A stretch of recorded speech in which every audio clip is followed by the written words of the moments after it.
اللہ الرحمن الرحیم بسم اللہ الرحمن الرحیم ونادوا الكتاب على قسمين القسم الاول في الادلة الشرعية صلی اللہ علی نبینا الکریم وعلی آلہ واصحابہ وبارک وسلم بسم اللہ الرحمن الرحیم اللہ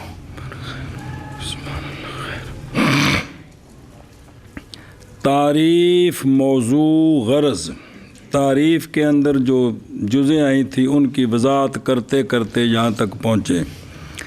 اب علامہ فرماتے ہیں کہ ہم نے جو اپنی تنقیح الاصول ہے اس کتاب کی وضع کی ہے دو قسموں پر، یعنی اس کتاب میں ہم نے دو باتیں بیان کی ہیں۔ اول ادلہ شرعیہ ہیں تو دوسرے ہیں احکام۔ کیا کہ جی علامہ فرماتے ہیں ہم نے تعریف موضوع غرض سے فارغ ہو کر فرماتے ہیں ہم نے کتاب کی وضع کی ہے دو قسموں پر، پہلی قسم میں ادلہ شرعیہ میں اور دوسری قسم میں احکام میں۔ سنیں صلی اللہ علیہ نبینا الکریم صحابہ وبارک وسلم بسم اللہ الرحمن الرحیم سبحان اللہ۔ فنادعوا تفریح ہے علی قولہ او فیبحث عن کذا و کذا، یعنی بسبب اس کے کہ بحث اس فن میں محض وہ کس سے ہے، بس او جتھے موضوع دی وچ بحث کیتی ہے تو ساری وضاحت۔ تو لہٰذا نادع الکتاب یعنی مقاصد الکتاب جو ہیں وہ دو قسموں پر ہے۔ سنیں وگرنہ تعریف موضوع وہ بھی تو اسی کتاب کے اندر ہی داخل ہیں جی باوجود ہے کہ وہ قسمین سے خارج ہو گئے ہیں، تو حالانکہ وہ بھی تو داخل ہیں، لیکن چونکہ وہ مقاصد میں داخل نہیں ہیں اس لیے مقاصد جو ہیں نا وہ دو ہیں۔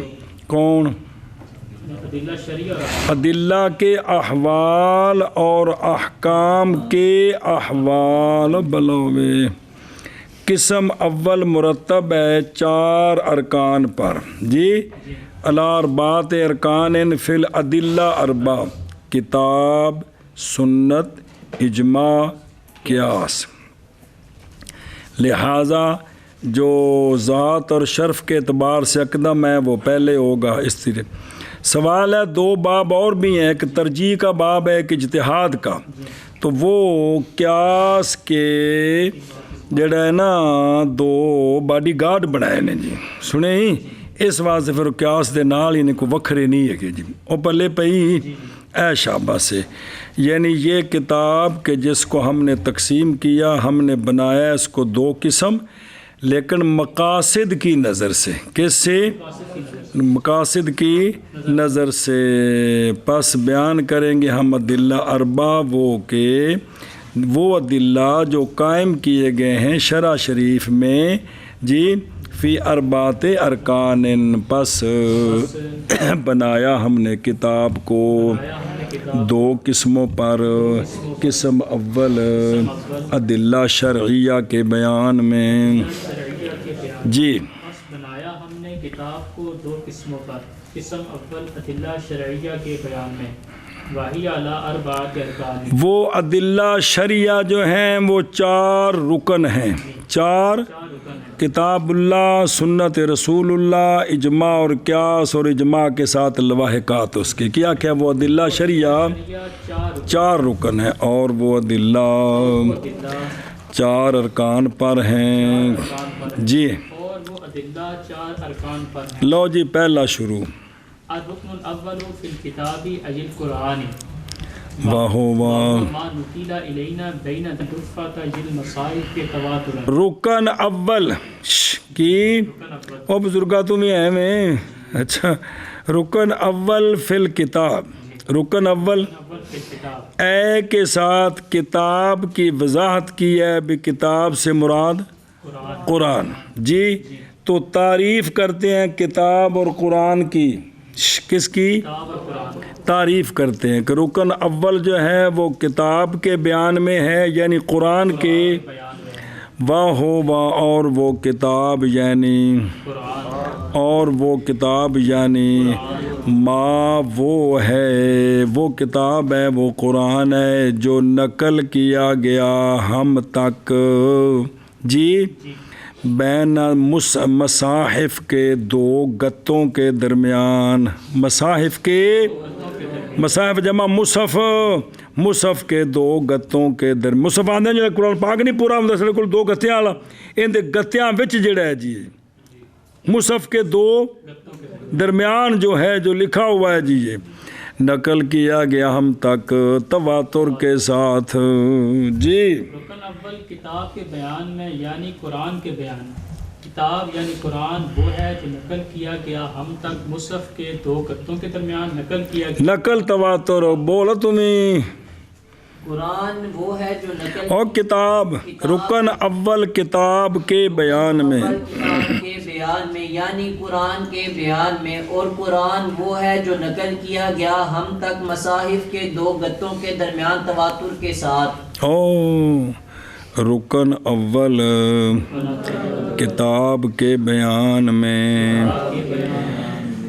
کتاب لغت میں نام ہوتا ہے مکتوب کا کس کا اور غالب آ گیا شرع کے عرف میں کتاب اللہ پر ویسے تو مطلقاً کتاب جو بھی مکتوب ہے وہ لیکن عرف شرع میں کتاب بول کر مراد کتاب اللہ جو کہ مثبت ہے کس میں مصاحف میں جیسا کہ اہل عربیہ کے عرف میں غالب آ گیا ہے کتاب سیب وے پر کتاب سیب وے پر سنیں اور فقہ حنفی کے اندر مشہور ہے کہ امام محمد صاحب نے کتاب میں بیان کیا مراد اصل مبسوط وہ بھی فقہ حنفی کے اندر کتاب جب بولی جائے کہ کتاب میں امام محمد صاحب نے بیان کیا ہے تو مراد مبسوط جی تو یہ کتاب کے نام سے قرآن پاک کو بھی کتاب کہتے ہیں اور کتاب سیبے اور نحویوں کے یہاں مشہور ہے فقہ حنفی کے اندر کتاب مبسوط جو ہے وہ مشہور ہے کتاب جی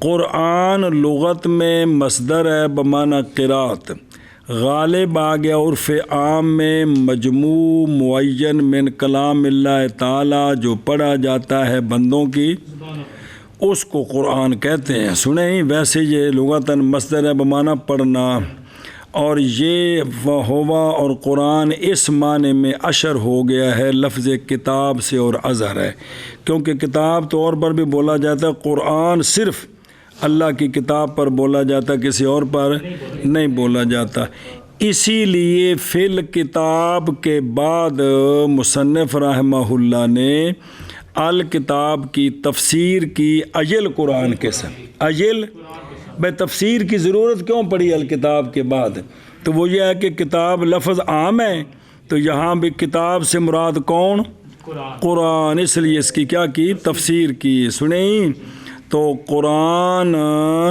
وہ ہے جو نازل کیا گیا رسول اللہ صلی اللہ علیہ وآلہ وسلم پر لکھا گیا ہے مصاحف میں نقل کیا گیا ہم تک نقل ہاں سنیں تے علاوہ زی قرآن تفسیر ہے کتاب کی اور آگے جو ہے نا وہوبا سے آگے باقی کلام جو ہے وہ کس کی تعریف ہے تمییز ہے اس کی ان سے کہ اشتباہ اس کے ساتھ نہ کہ مجموع تعریف الکتاب تاکہ نہ لازم آ جائے محدود فی الحد سنیں تعریف ہوا تو شروع ہونی اگوں او ماں نوکے لاتوں الاخر ہی سنیں القرآن بے شک علماء نے اختلاف کیا ہے قرآن کریم کی تعریف میں بعض نے زیادہ کی ہیں علماء نے بعض صفات جو متعلقہ بالقرآن ہے اور بعض نے ان میں کمی کی ہے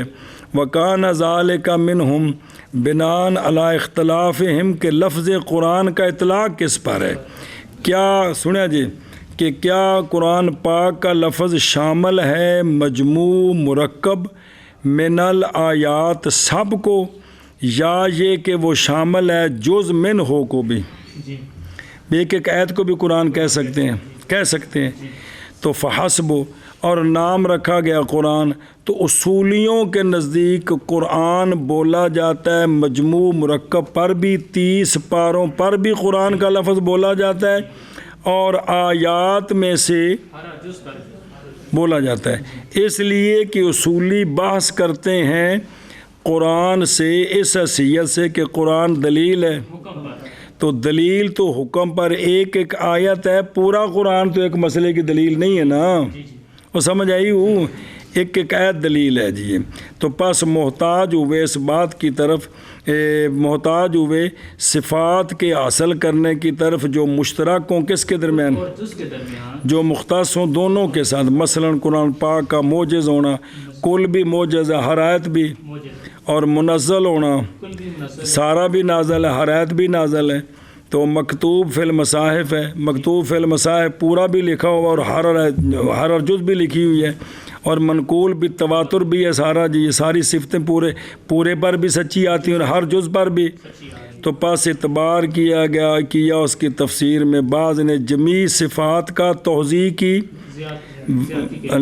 زیادتی توضیح تک مزید وضاحت ہو جائے پوری، اور بعض نے صرف اس کا منزل اور موجز ہونا جو ہے یہ بیان کیا ہے، اس لیے کہ کتابت اور نقل جو ہے نا بے قرآن پاک کا اللہ کی طرف سے نازل ہونا اور موجز ہونا، یہ وہ دو صفتیں ہیں جو کسی اور میں نہیں ہیں، باقی رہ گیا کہ بھئی لکھا جانا، نقل کرنا، یہ صرف قرآن کے ساتھ تو خاص نہیں ہے، باقی بھی تو کتابیں نقل ہوئی ہیں، لکھی بھی گئی ہیں، اس لیے بعد نے یہ تعریف کی ہے جی۔ سنیں اے شعبہ سے لتحقق لیسا من النوازم لتحقق القرآن بدون حافظ، بھئی کیوں بوجہ پائے جانے قرآن مجید کے بغیر نقل کے اور بغیر نبی پاک صلی اللہ علیہ وسلم کے زمانہ پاک کے زبانی یاد تھا، اور بعض نے کتابت اور انزال اور نقل سب کو داخل کیا ہے، کیونکہ مقصود قرآن کی تعریف سے اس کے لیے جس نے مشاہدہ کیا وحش کا نہیں مشاہدہ کیا اور نہیں پایا سرکار کا زمانہ، اس کے لیے پھر پوری تعریف کیا بنے گی، سنیں۔ اور بعض نے اختصار کیا قرآن کی تعریف میں نقل فی المصاحف، بس سنیں ہی، تو یہ مختلف طریقے سے قرآن پاک کی تعریفیں کی گئی ہیں، بذالک عن جمیع ماد القرآن کل مصنف صدر الشریعہ، انہوں نے کیونکہ واہ ہوا غرض الاصولی، اس لیے کہ مناسب اصولی کی غرض کہ وہ ہے جو نقل ہوا ہم تک بین الدفات المصاحف، یہ کل کو بھی شامل ہے، اور اس لیے وہ سمجھ آ گئی، ان سارے حاشیے نہیں جڑا عرض کرنا سے کر دیتا ہے جی۔ چلو جی، رکن اول کتاب کے بیان میں یعنی قرآن کے بیان میں، اور قرآن وہ ہے جو نقل کیا گیا ہماری طرف مصاحف کے دو گتوں کے درمیان تواتر کے ساتھ، کس کے ساتھ؟ تواتر کے ساتھ، اے کتاب اللہ تعالی ما نوکلا الینا،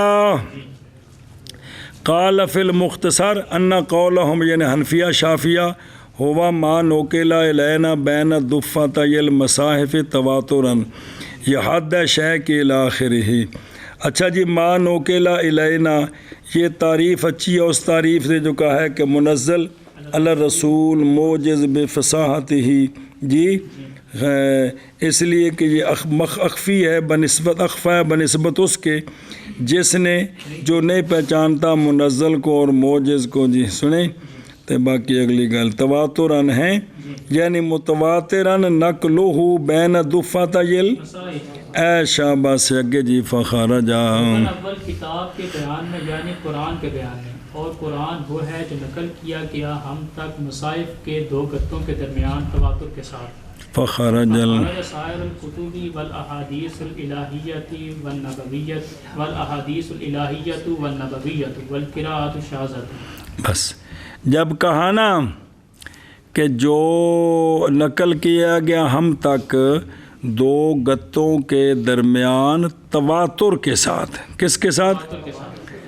بھئی لفظ بھی متواتر اور معنی بھی متواتر، جب یہ تعریف میں قید لگائی نا تو اب جو باقی کتابیں ہیں نا آسمانی وہ یہاں سے نکل گئے، وہ یہاں سے نکل گئے. کیا کہ جی تواتر کی قید کے ساتھ باقی آسمانی کتابیں قرآن کی تعریف سے نکل گئیں. تورات، انجیل، زبور وغیرہ جی اور من مصنفات العلماء یہ سب نکل گئے، سمجھے. اور اسی طرح احادیث الہیہ جن کو احادیث قدسیہ کہتے ہیں وہ بھی نکل گئی تعریف سے. کیونکہ وہ بھی نقل تواتر نہیں ہے، ان کی بھی نقل تواتر نہیں. لفظوں کی. اور احادیث نبویہ بھی نکل گئے کیونکہ ان کی بھی نقل. اسی طرح قرات شاذات مشہورہ بھی نکل گئیں، ان کی بھی نقل تواتر نہیں ہے. تو قرآن وہ ہے جس کی نقل تواتر کے ساتھ ہے اور دفعتین کے درمیان لکھا ہوا ہے. جی کیا کہ جی تواتر کی قید کے ساتھ باقی کتابیں نکل گئیں، آسمانی اور احادیث الہیہ اور احادیث نبویہ نکل گئی تعریف سے، اور قرات شاذہ بھی تعریف سے نکل گئی. والاحادیث الالہیہ و تسمى حدیث ربانیہ قدسیہ، یہ وہ ہے کہ حکایت کی گئی رب تعالیٰ کے قول سے، کیونکہ نسبت کی گئی اس آپ صلی اللہ کی طرف نسبت کی گئی ہیں، نقل تواتر کے ساتھ نہیں. لیکن جب آپ صلی اللہ علیہ وسلم نے بیان فرمائی نا وہ بات، تو نسبت کدھر کی سنیں؟ بے عبارتن، ایسی عبارت کے ساتھ جو عبارت اللہ کی طرف سے نہیں ہے، مضمون سرکار کی طرف سے ہے، لیکن نسبت کدھر کی، اس کو کہتے ہیں حدیث قدسی. جیسا کہ صحیح عین میں کہ آپ صلی اللہ علیہ وسلم کا فرمان کہ اللہ تعالیٰ فرماتے ہیں میں اپنے بندے کے گمان کے ساتھ ہوتا ہوں. اب یہ حدیث قدسی. اور اسی طرح کہ یا عبادی، اللہ فرماتے ہیں اے میرے بندو، بے شک میں نے ظلم کو حرام کیا اپنے آپ پر اور تم بھی آپس میں ظلم نہ کرو. برخلاف احادیث نبویہ کے وہ اگرچہ شریک ہیں حدیث قدسیہ کو وحی ہونے میں، کہ وحی کی گئی ہیں وہ اللہ کی طرف سے، اور ہونا ان کا بے عبارت وہ اللہ کی طرف سے لفظ نہیں ہے، لفظ سرکار کے ہیں، مگر یہ کہ ان میں صرف اضافت نہیں ہوتی کہ اللہ تعالیٰ نے یہ فرمایا ہے. تو جن میں یہ نہیں اضافت ہو کہ اللہ تعالیٰ نے فرمایا، ان کا نام احادیث قدسیہ. جن میں یہ نہ ہو وہ احادیث نبویہ. وہ قرات شاذہ جو منقول ہیں ہم تک بطریق الاحاد، ان سے کہ مختص ہیں، وہ جناب ابی کے مصحف کے اندر ہیں. من قولی فعدۃ من ایام اخر متتابعات، یہ جو متتابعات کے لفظ موجود ہے مصحف ابی بن کعب میں، یہ چونکہ نقل تواتر کے ساتھ نہیں آیا. اور سمجھائیے آپ تو مسئلے تو سمجھ سکتے ہیں ان سے، جس طرح خبر بیعت سے مسئلہ سمجھتے ہیں، مسئلے سمجھ سکتے ہیں، لیکن قرآن نہیں. مطلب ان کو جو قرآن کے جو مسائل ہیں وہ نہیں بھی لفظ متواتر ہو اور اس کو قرآن پاک میں لکھنا ہے اور یہ سارے مسائل ہوں، یہ نہیں ہے. اور یا وہ شہرت کے ساتھ نقل ہو، جیسا کہ جناب عبداللہ بن مسعود کے مصحف میں یہ لفظ تھا فَقْطَعُوا أَيْمَانَهُمَا. اب ایمانہما جو ہے، ایدیہما تو جو ہے نا وہ تو متواتر ہے، لیکن ایمانہما یہ مشہور ہے. وَنَحْوُ ذَلِكَ وَذَلِكَ، یہ اس لیے کہ اگرچہ نقل کیا گیا ہے ہم تک بین دفتیل، مسائل لیکن لم تتواتر. کیوں اور محض نہیں ذکر کیا گیا. اچھا کچھ آیتیں منسوخ تلاوت بھی ہیں، کون ہیں منسوخ تلاوت. ان کا ذکر کیوں نہیں کیا کہ وہ نکل گئی ہیں؟ تو کیونکہ وہ بھی شواذ میں داخل ہیں. کہتے ہیں وجہ یہ ہے کہ جو منسوخ تلاوت ہے نا وہ تو نقل ہی نہیں نہ ہوئی، وہ تو لأنه ليس فيما نقل متواترا ما هو من القرآن اور فی الکتاب کتب اللہ، ان کا تو ذکر نہیں ہے نا، جس لیے وہ ہاں جی شابت جی. پس نکل گئیں باقی ساری کتابیں اور احادیث الہیہ اور احادیث نبویہ اور قرات شاذہ شبہ. ساری کتابیں اور احادیث الہیہ اور احادیث نبویہ اور قرات شاذہ. وقد اور ابن الحاجبی رضی اللہ تعالی عنہ ان هذا التعریف دوری لأنه عرف القرآن بما نقل في المصحف فإن سئل ما المصحف فلا بد أن يقال الذي كتب فيه القرآن.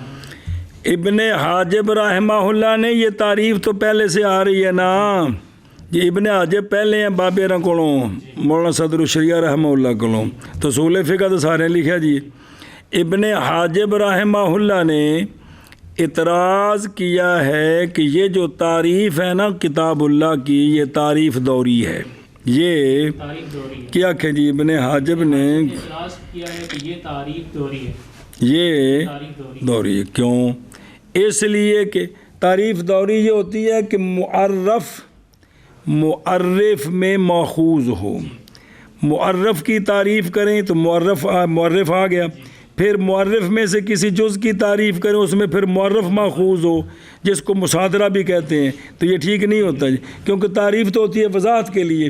تو اگر وضاحت معرف نے آ کر کرنی ہے تو پھر اس تعریف کا فائدہ کہ اس لیے کہتے ہیں یہ تعریف دوری ٹھیک نہیں ہوتی جی.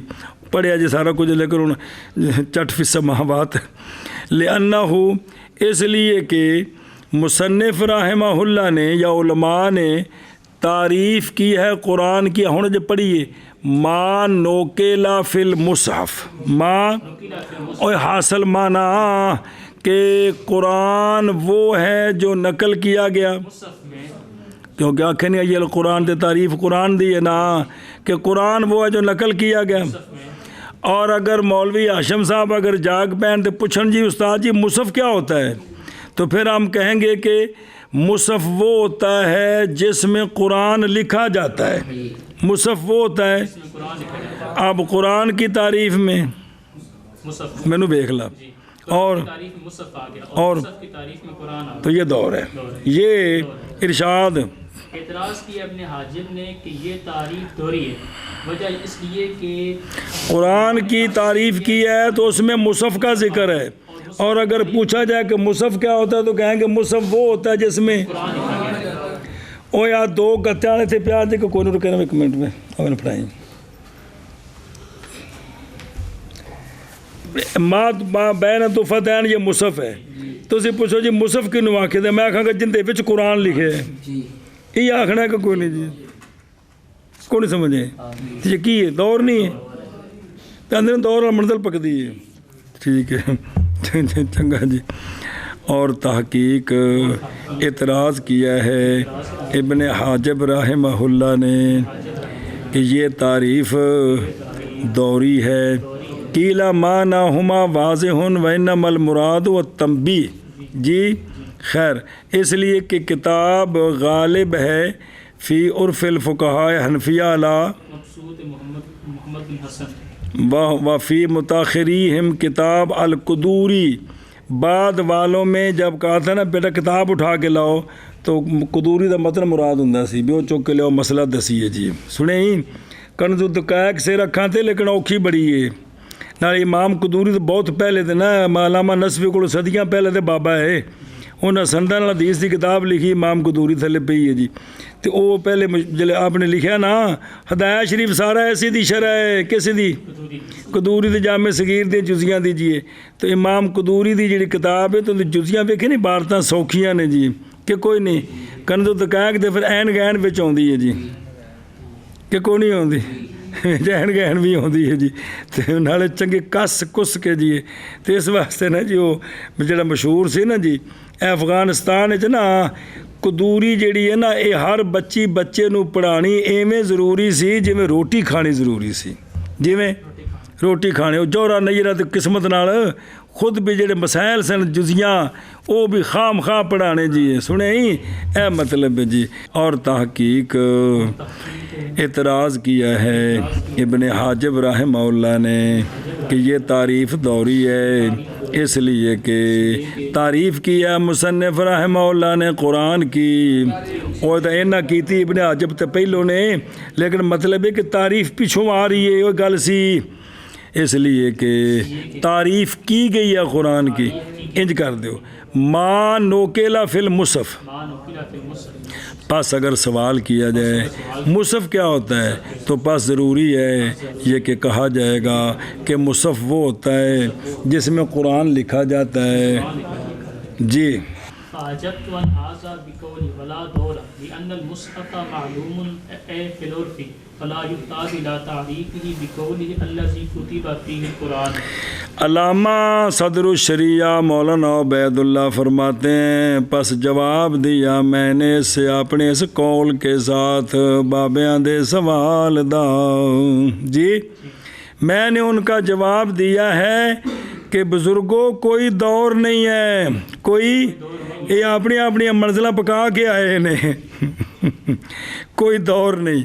وجہ یہ ہے کہ قرآن کی تعریف میں تو مصحف آ گیا ہے، اور مصحف جو ہے وہ عرف کے اندر معلوم ہے، اس کو پوچھنے کی ضرورت ہی نہیں ہے کہ مصحف کیا ہوتا ہے.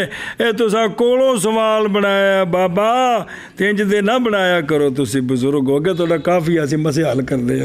ہاں جی شاہ کیا جی. میں نے اس اعتراض کا اپنے اسکول کے ساتھ کہ دور نہیں ہے، وجہ یہ کہ مصحف کہ قرآن کی تعریف میں تو مصحف ہے، کہ قرآن وہ ہے جو مصحف کے اندر ہے، جو بین الدفات المصاحف ہے، لیکن مصحف کی تعریف کی ضرورت نہیں ہے. ہر کوئی جانتا ہے کہ مصحف کون ہوتا ہے، لہذا فین سوئلہ مال مصحف نہیں ہوئے گا. جی سنے ہی.